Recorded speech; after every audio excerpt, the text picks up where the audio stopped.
to us, to the 21st century where we are, that you were a collaborator with Father Hughes in this new work of his mission to women. But you seem to have got a bit frustrated with him. And the story is that he was walking along the street with some friends and you shouted at him. Now that's not really, I wouldn't think, the normal thing to do to a priest. You know, why did you shout at him? Let me tell you why I shouted at Clairwood that day. I knew this little priest. I knew this little priest has a great heart. I knew he had seen and heard and felt the misery of the poor as he preached his missions. And he had special concern for women, the women who had to prostitute themselves.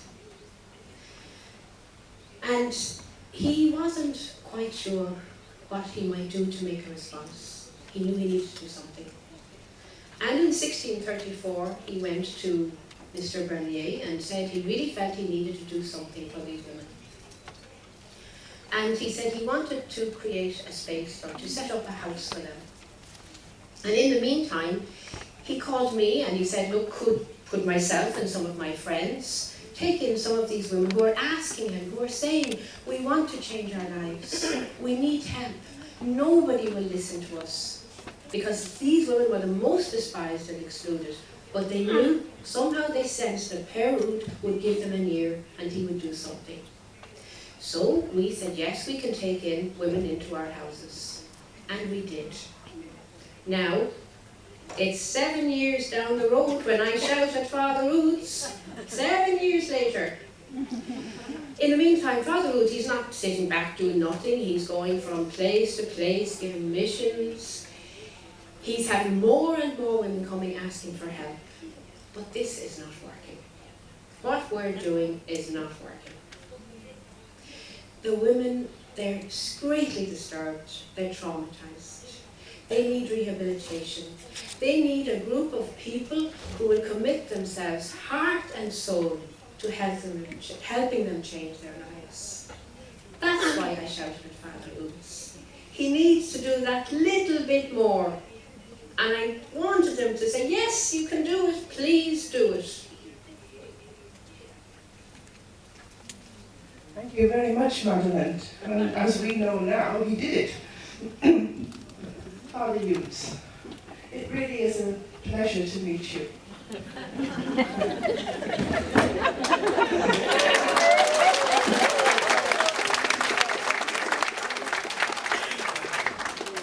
I've learned a lot about you, and I think I've been a little in love with you for several years.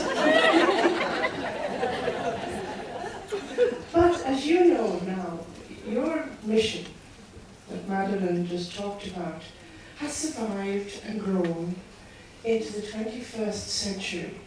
But we would like to know, what was it that pushed you to help these women? It wasn't a usual response, sadly, by the priests of your time.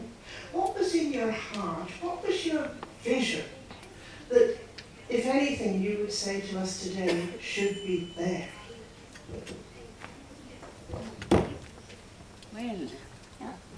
Je vais parler en français.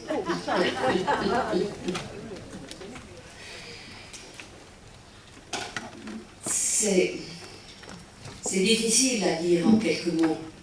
Et vous savez que je peux parler pendant longtemps. Mais ces femmes que je rencontrais pendant l'émission, elles venaient à moi comme tous les gens qui accouraient aux missions. Et elles aussi me disaient, je voudrais changer de vie, mais qui nous soutient autour de nous? Mon père, faites quelque chose. Et c'est vrai que Madeleine et d'autres personnes avec elle ont été formidables de les accueillir chez elles Et quand elle nous a interpellés, ce jour où j'étais avec Bernière et Camille dans les rues de Caen, je sentais bien que ce qu'elle disait, c'était ça qu'il fallait faire. Parce que oui, ces femmes avaient besoin de tout l'amour du cœur de Dieu pour pouvoir être accueillies, être accompagnées, être suivies avec patience, écoutées avec persévérance. Comme Madeleine le disait, il faut du temps. Il faut du temps pour se remettre debout.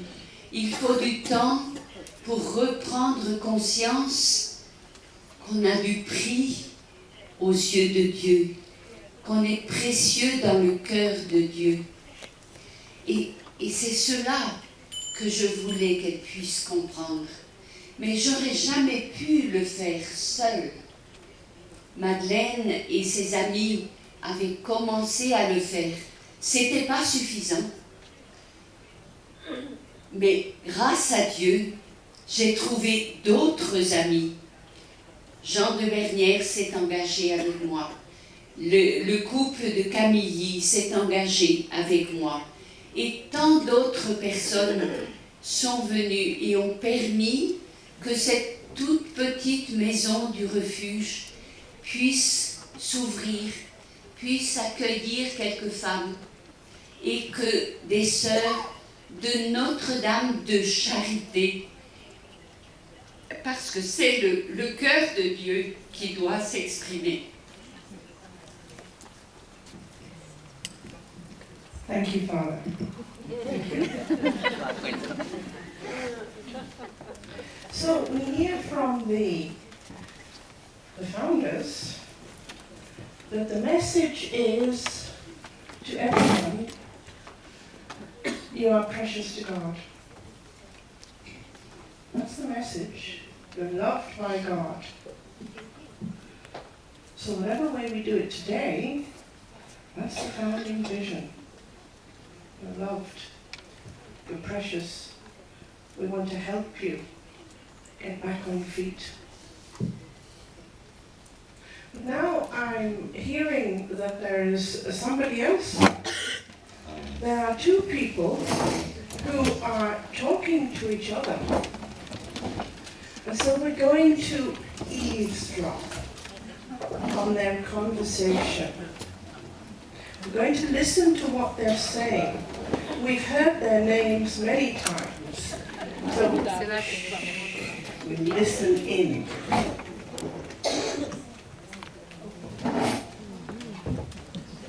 Welcome to Anjou, dear Countess d'Andigne. As usual, you have remembered the land of the Angevines, and the sight of you makes me very, very happy. Did you have a good journey? Oui. Le parcours le long de la Loire est toujours un enchantement. Vous savez que je coupe toujours le voyage de Paris et que tous les ans, je m'arrête à Tours dans ma chère communauté de Notre-Dame de Charité. J'y ai une vieille amie, la mère Hippolyte de Boîte-Millau. But what do these sisters do in Tours? C'est merveilleux. Elles reçoivent chez elles des femmes et des jeunes filles qui ont perdu leur place dans la société, parfois leur honneur, de pauvres femmes en définitive. It's not easy to live together with these wounded women. Sans doute. Mais la supérieure est remarquable. Elle est jeune, ardente. Elle aime ce service et elle a vraiment à cœur l'avenir de ces personnes en grande souffrance. What you say really moves me because my deceased mother, she willed her money to the bishop so that he would reopen a house of refuge here in our town, for a house for abandoned women. Oh, pardon, Côte-Augustin. C'est vrai qu'il y a quelques mois, vous avez eu la douleur de perdre votre chère maman. Je me souviens de sa bonté quand nous sommes retrouvés en exil en Angleterre. Ce fut une période terrible, n'est-ce pas? Yes, so many victims, so many refugees, forced to flee this country. But being in England may be a blessing. It gave me a chance to learn English.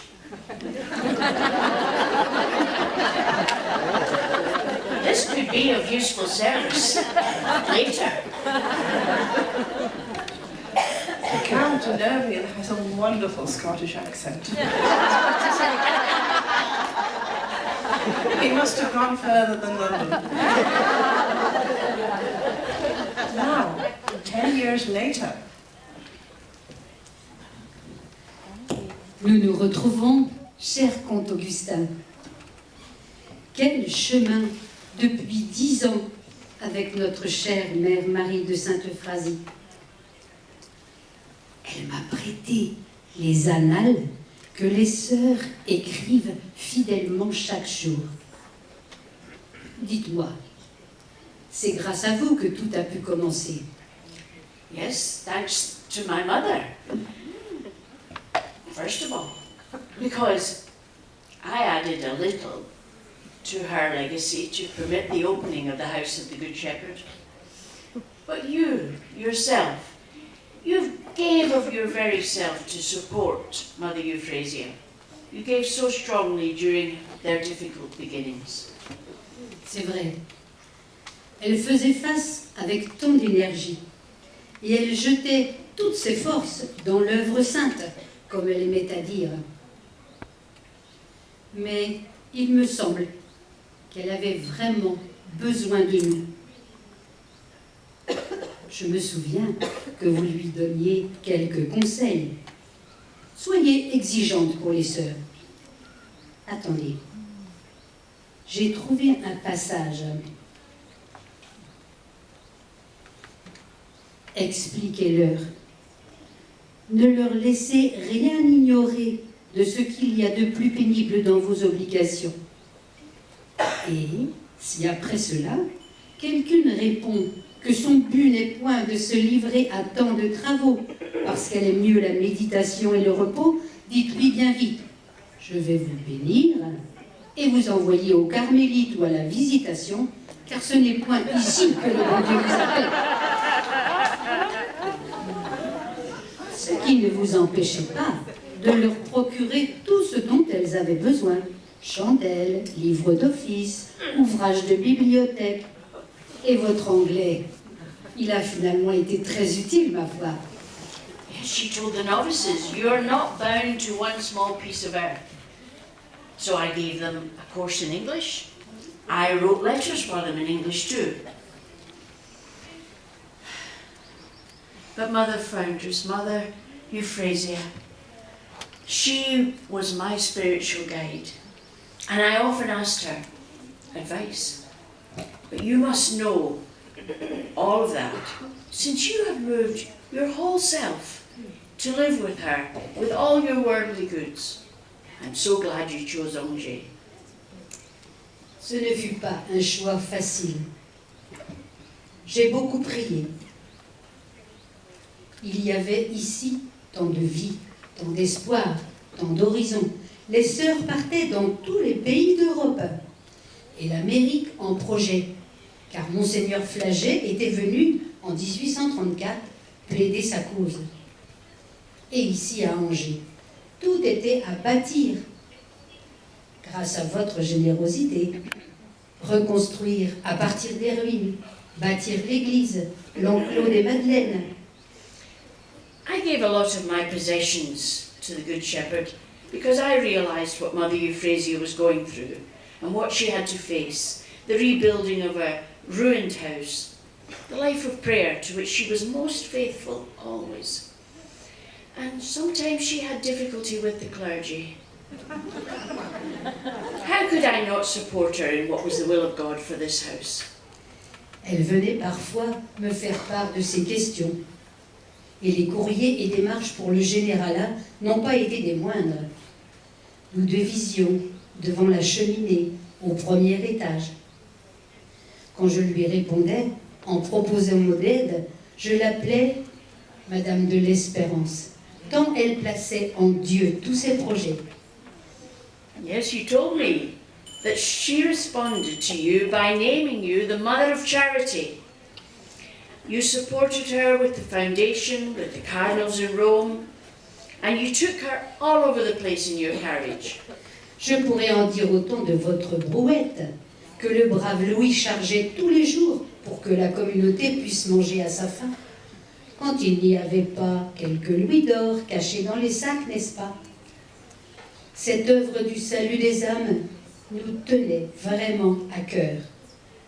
Sans la mère Euphrasie, rien sans doute ne serait arrivé.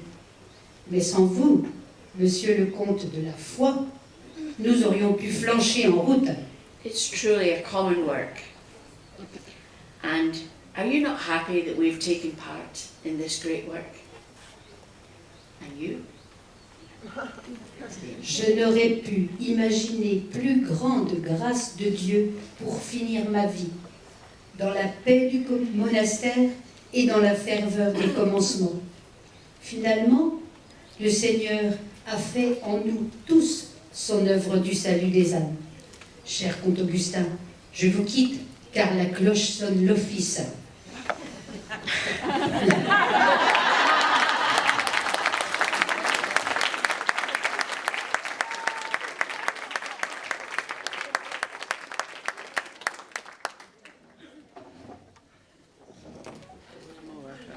A very interesting conversation.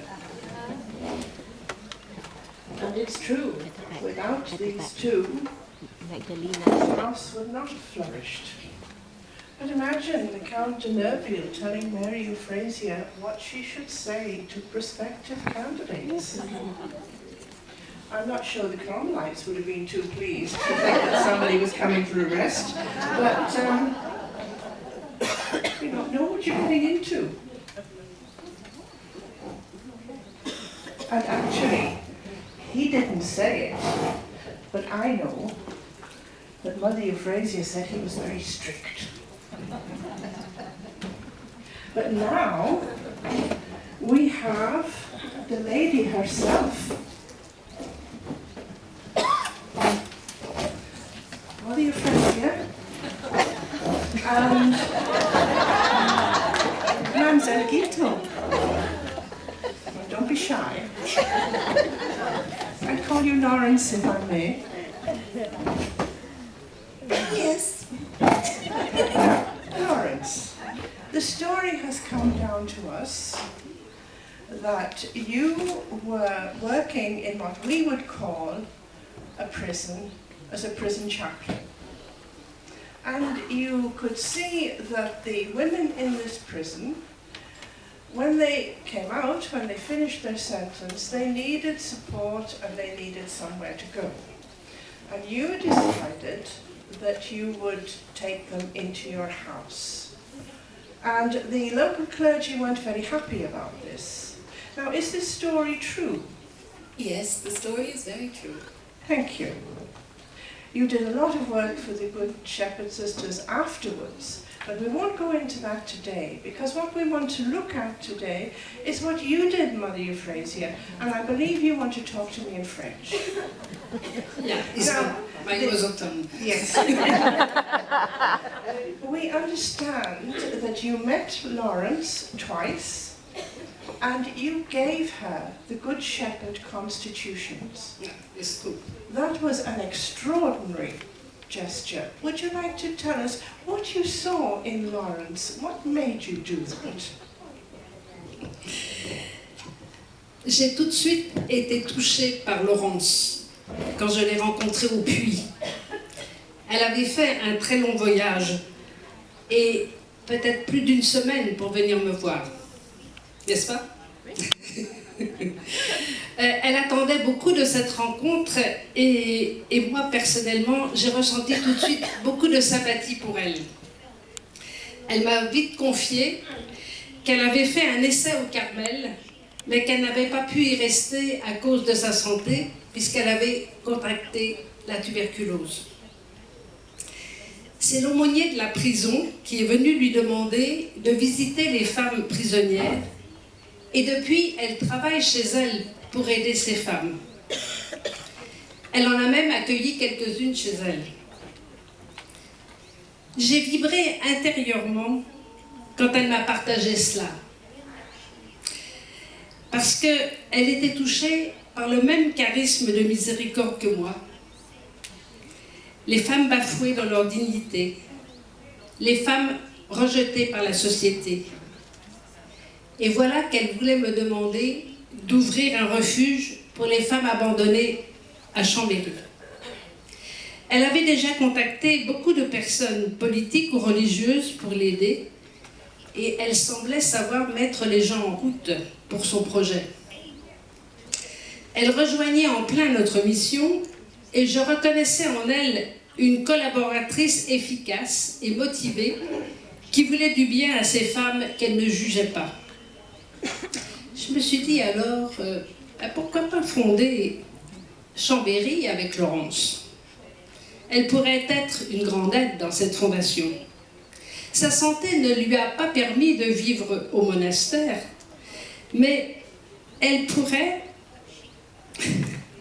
Mais nous pourrions œuvrer ensemble dans une vocation différente, en vivant la même mission. C'est pourquoi j'ai eu l'intuition que si je lui donnais les constitutions, elle pourrait vivre dans le même esprit. Je me sentais une parenté spirituelle avec elle. Je me reconnaissais en elle dans sa créativité, dans sa motivation pour sortir ces femmes de leur misère. Je lui ai donc donné les constitutions, en lui expliquant que ce n'était pas l'habitude du tout de faire cela, mais que de cette façon, elle pourrait être une partenaire dans la mission et une cofondatrice dans la fondation de la maison de Chambéry. C'est ainsi qu'en 1839, juste 7 mois après notre rencontre, et grâce à elle, la maison était ouverte. Laurence était infatigable pour aller quêter jusqu'en Italie, pour trouver les subsides pour faire vivre ce nouveau refuge. Elle était entrée en relation avec plusieurs notables et elle a participé, pour sa part, à la fondation de Turin et celle de Paris. Elle a multiplié les initiatives, voyages, organisation de loteries, suppliques, et son action a été reconnue par les pouvoirs publics. Vraiment, notre charisme dans l'Église ne nous appartient pas. Il les partage avec tous ceux et celles qui sont touchés dans leurs entrailles par la souffrance des femmes humiliées.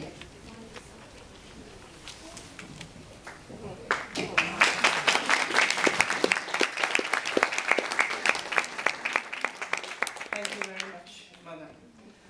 So it is one charism, different lifestyles.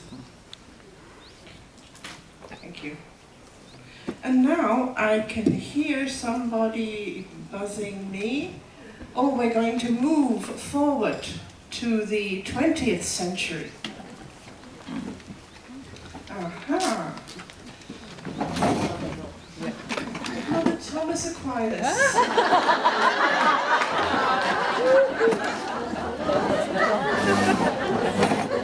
It's very good of you to come to meet us, Mother. It's a few years since I've had the pleasure of talking to you. Do you know that you are quite a legend in the congregation? Of course. As humble as ever. Now, Mother, you were congregational leader at a particularly difficult time in the congregation. It was just after the Council, Vatican II, and there was a renewal of consecrated life. Things were shifting, falling into place, new realizations emerged. What were the key moments of the changes that enables the sisters to have a new relationship with our lay partners? Well, I was elected Superior General in 1960. And as you know, it was a time of great change and excitement in the church. Oh dear. I think I've been channeled into an American. I hope you can understand me. Don't worry about it, Mother. Don't worry. The time of Vatican II was a time of great renewal and, of course, change and an opening to the modern world. Before that, we were called semi-monastic, and after, we were apostolic. That brought about a great amount of reflection, examination of every aspect of our lives. Actually, it still continues. We came to understand also, in a new way, that holiness was the call of all in the church. Not just religious, not just priests, but all people. And it was counseled that everyone, particularly the laity, find their rightful place in the church. This really touched my heart. I felt very strongly and advised the sisters, particularly at our general chapters, to find qualified laity to help us, particularly in areas that we needed help. Administration, finance, and much more. Well, of course, why would I not look back at our founders? I also counseled the sisters many times that the gift of the charism is found in many people. And they are drawn to us, and we are drawn to them. I also encouraged many changes in formation. We had to form the sisters' consciences. As we said in one of our statements, with all these challenges, we can no longer just legislate on the small little things of daily life, like the length of the habit. No, we were entering into a new world, an exciting world. I knew that Vatican II would bring about momentous changes. I wonder what it would be like 50 years from now.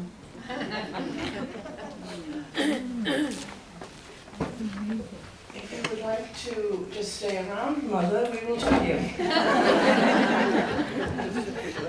And now, one of those qualified lay women was our very own Belinda.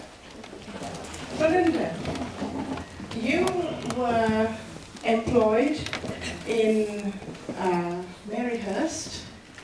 You were the first lay partner to be employed. You were the only lay partner to be employed. What was it like? I can hardly remember what I had for breakfast. And yet, the situation at Maryhurst in Louisville, Kentucky, affectionately known as the cradle of the founding of Good Shepherd in North America, had begun to change already before I came. I came to work for Sister Bernadette Fallhaber in the group. She was working by herself with a group of at least 30 girls. At that point, I had left a social service job. I quit because of an injustice to a coworker, and I did not have a job. I went through the interviewing process with Sister Leonard. She hired me, making $3 an hour.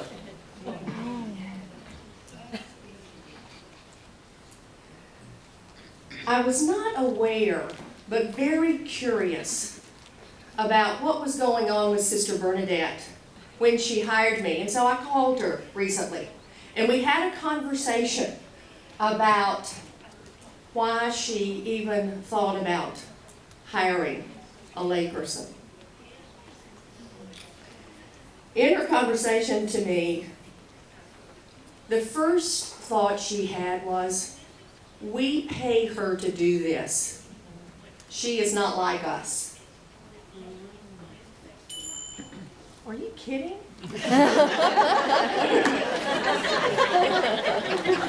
After a couple of weeks of very close supervision, it occurred to her that I might continue to show up and be responsible.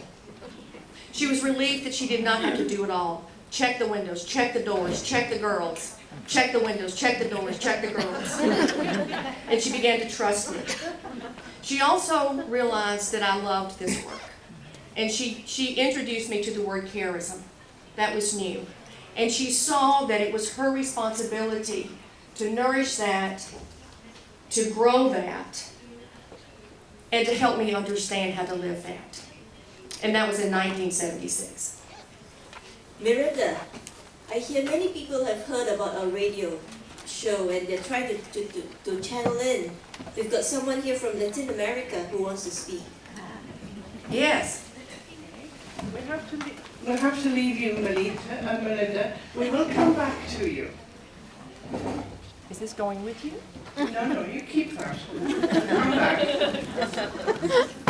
But I think we must speak quickly because we need a commercial break.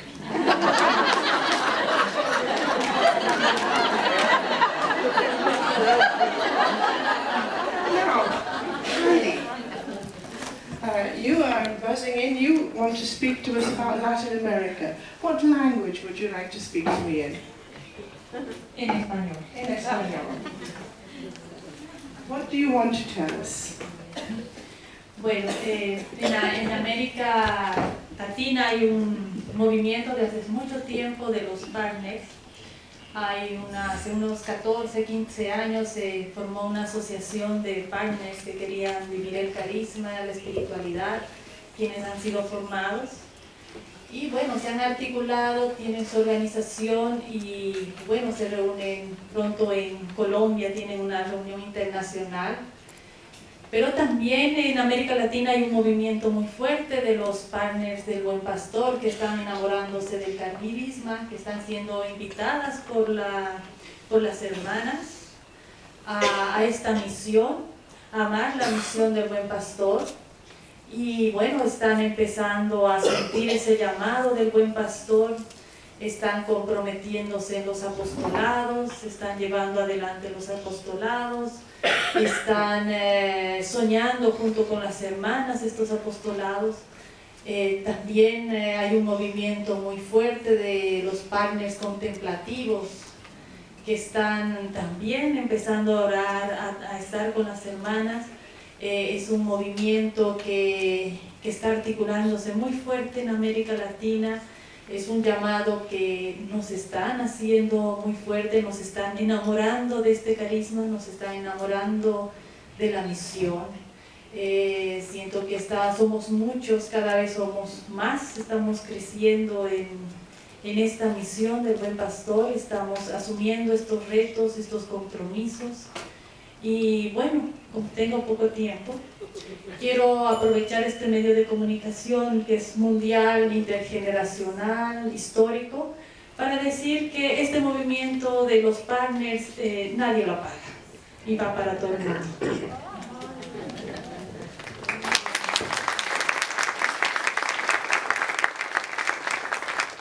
Thank you, Heidi. Thank you, Heidi. We are falling in love with the charism and the mission. So on that note, I know we have several people from all over the world. We will be going to the African continent next, but we will take a commercial break. 5 minutes, no longer. And I would remind you that if you are not back in the studio when we begin to record again, you will not be able to enter.